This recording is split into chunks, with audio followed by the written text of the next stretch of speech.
Hey guys, it's 21 Maxwell here, and welcome to another edition of We Are Wrestling Our Time, as we're on the countdown to TW 2016, where we're about to get to our season finale in approximately 3 episodes. So, we're hoping to get with a massive bang, we're hoping to put together the best card possible, and hopefully these shows will be enjoyable and give you a clear indication of where I'm heading towards at that event. We've got 10 segments today. I do have most of the card written out that I'm planning to have at the event. It's really just a case of working towards that. So without further ado, we'll kick on with another show. Ratings were down last week, which was a bit disappointing, but hopefully we can get a good show here, and the 2 channels we're broadcasted on can hopefully give us a little bit of a spike before the end of our series. But we'll kick on, and as always guys, thanks for watching. It is another episode of We Are Wrestling Our Time. Enjoy.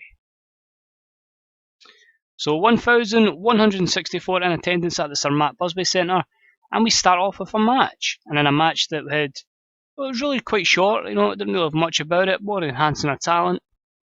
But Zack Sabre Jr. defeats David Campbell Thompson, or DCT, in 506 by pinfall with a Tiger Suplex, E+34. Just good stuff here by the announcing in colour commentary, and the worker improvements, none there. So, overall, is just a small squash match. Maybe could have done a little bit better. DCT is going to have a lot of negatives because he's still very new in terms of to the business in this game. So he doesn't have great skills. So I really feel like he's someone, you will lose a lot of points for him. But it's an enhancement match. It gets the Zack Sabre Jr. over. And that's really the point of the match. Next up, in a match that had average crowd reaction but featured terrible wrestling, Katrina Waters defeats Courtney in 6:25 by pinfall with a catatonic. Let's get an E+35, again building up a character that's going to be a more prominent figure in the next month, which is of course Katrina Waters. Announcing stuff was all good there again, no skill improvements, which again is a bit of an annoyance. A dirt sheet, just as both ladies just holding back slightly, so it could have maybe got a little bit better, maybe a 37. Overall, it's just building some stars up. After the match, we have a promo from Katrina Waters, and she says, Kaylee Ray, your date with Destiny inches that little bit closer. You may have defeated Buggy Nova and Christina Von Ere, but they are mere mortals compared to me, the destructive diva of darkness. You see, when we collide, it will be at the big event that We Are Wrestling has at the end of the month. But I wish to show not just WAW, but the world that I am more than mortal.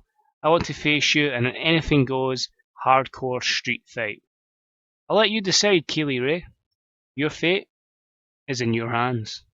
So a promo there just proving that she's a bit of a sinister character, a bit evil, and a good D42 promo, hyping up towards a potential match at the big event at the end of the month. Next up, we have a little promo vignette video which says, in action next is the aerial assassin, Will Ospreay. Be prepared to experience the flight. There's an E-18. Obviously, we need to build him up massively, but one of those talents that I watched when I was over in Texas, and just absolutely unreal. Like, this guy's been wrestling for 4 years, and it's like, how are you so good with such little experience? It's crazy, but it's a very talented individual. And in an extremely poor match, Will Ospreay defeats Tim Wiley in 5:19 by pinfall with a 6:30 splash. E+31, again just doing the job of putting Will Ospreay over. Tim Wiley's improving his performance skills. Dirt sheet has a few negatives, but overall just puts Will Ospreay over as we head towards our event.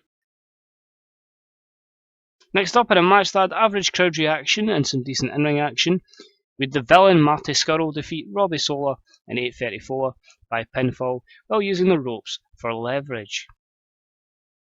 Made him cheat here, like a villain, although probably should start making him win matches by submission and his chicken wing. The D-39, colour commentary again giving the match a boost, no skill improvements to speak of. Overall, could have been a little bit better, obviously poor gimmicks for both guys, length, but I'll take it. We're building Scurll up. Solar's going to be a decent player if we had more time. But overall, I'm still pretty happy with that as a good matchup there. Then we've got a promo from the villain, Oh, Whiplash, I say, Whiplash, have I got your attention now? It is I, the villain Marty Scurll. Did you enjoy that little attack a fortnight ago? Well, I hope it put you on notice. You might have your little kerfuffle with the N.A.K, but don't dare forget about me. You have something that I want, that WAW Heavyweight Championship. I want that gold around my waist. I am hungry for that success, and I will do anything, and by God do I mean anything, to ensure that that will happen. So I'll have a keen interest in your main event match tonight, and who knows, by the end of it, a villain may strike. So, Marty Scurll just said to Whiplash, I want that championship. Don't you dare forget about me. I might see you at the end of the night.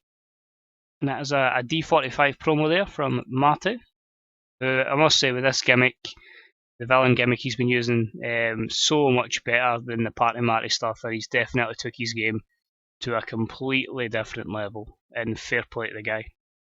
Another guy I was privileged to see for the first time in Texas as well, and just absolutely superb. Like I love the character. It's just a great idea. And for a guy I didn't really take to in British Boot Camp, taking to him a lot now.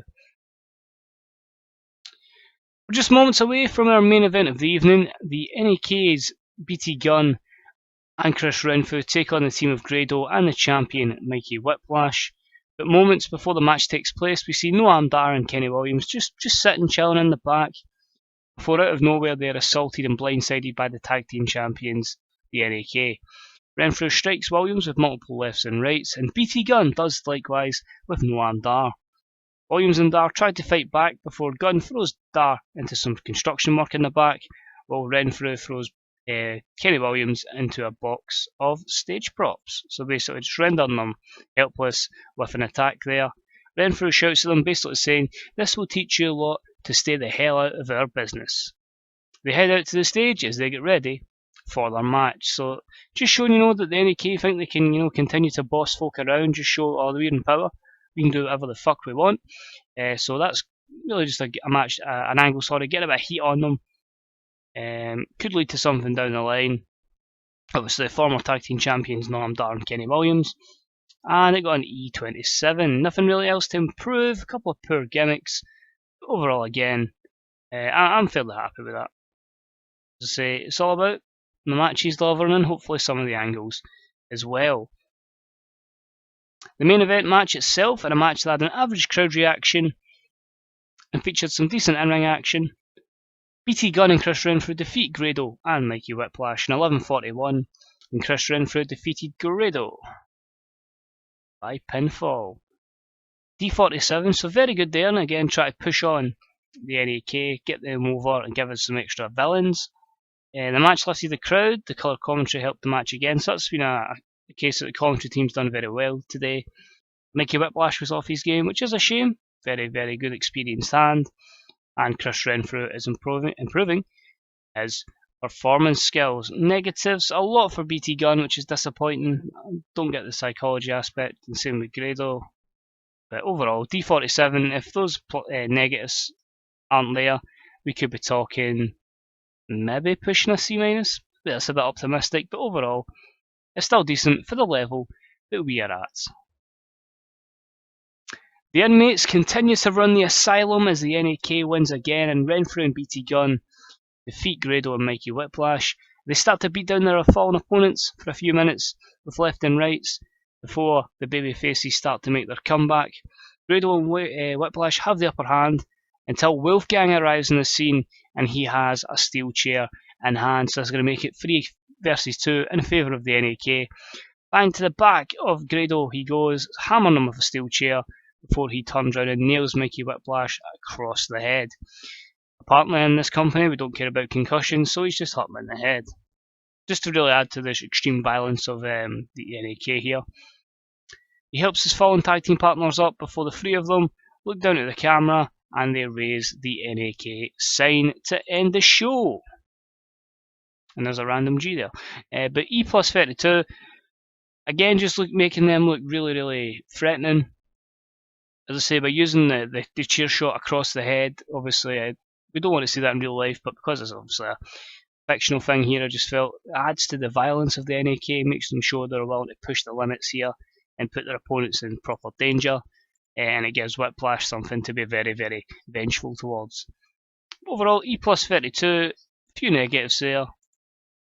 Show gets a D44, which I don't think we can really complain about. That's pretty much the standard we're running at. If we had that as a live event, that gains us pop. So all positive there, and it's really just a case of hoping here that we get decent rating. So let's have a wee quick look at our emails. A 0.100, so our rating is way down on Scotland, down from a 0.16, so that's disappointing. We really have to get the finger out. Still the 38th best company, Prestige is still 22, Momentum at 28, our size still at 28. The chances are if we have a good event, we get to 29. We could get to regional, but at the same time, because of the regional battle between ourselves, ICW, and various other companies within the Scottish kind of structure, we could end up losing pop again and back our importance again, and back down to there, to small. But yeah, that's pretty much it for this episode. As I say, just slowly but surely ticking along to the event at the end of the month, which is of course the 4th week of January. We're back again. So we'll get 2 more shows to build up. Next week's show, we'll probably have a lot of the build up. We'll probably do a lot of the lower card then, and then we'll build up the main event on the final go home show. But as I say, as always, guys, thank you for watching. It's deeply appreciated. If you enjoyed the episode, don't be afraid to leave a comment, your thoughts on the show, thoughts on the matches, thoughts on the grades, and of course you enjoyed it, don't be afraid to drop a cheeky wee like as well. Apart from that, yeah, I'm just kind of that way where like TW 2016, I have so many ideas going about in my head, written down on a notepad. I'm at the stage now where the pre-planning for it, I actually have like a match card thing on Excel, and I'm literally planning out pay-per-views. It's that way you can't plan too much in advance though, because I could end up signing a few people I didn't expect to sign, injuries, stuff like that. Turns. You don't really know how your save's going to get down after the first couple of months, but I'm really looking forward to it with TNA. As I say, the data that I'll be using, I've got. As I say, it's Fleish's mod for April. I just need to test out the mod on the beta. But I'm going to do a WWE save offline. If it goes all fine with the data that's missing because of the upgrade to the game, then we'll run with that. As soon as the full game is out, the following week, we'll do the TNA save, and that'll be live on the YouTube that week. But I say, looking forward to it. As I say, it's just a matter of waiting for the new game. But of course, the more booking we can do here gives us more content, but more importantly, it allows me to kind of get to grips with more characters, keep trying to get as many good shows as possible, and maybe, an idea comes to my head when I'm booking here that I can use going forward. As always, guys, that's enough of me blathering on. Thank you for watching, and I'll see you all real soon. Bye bye.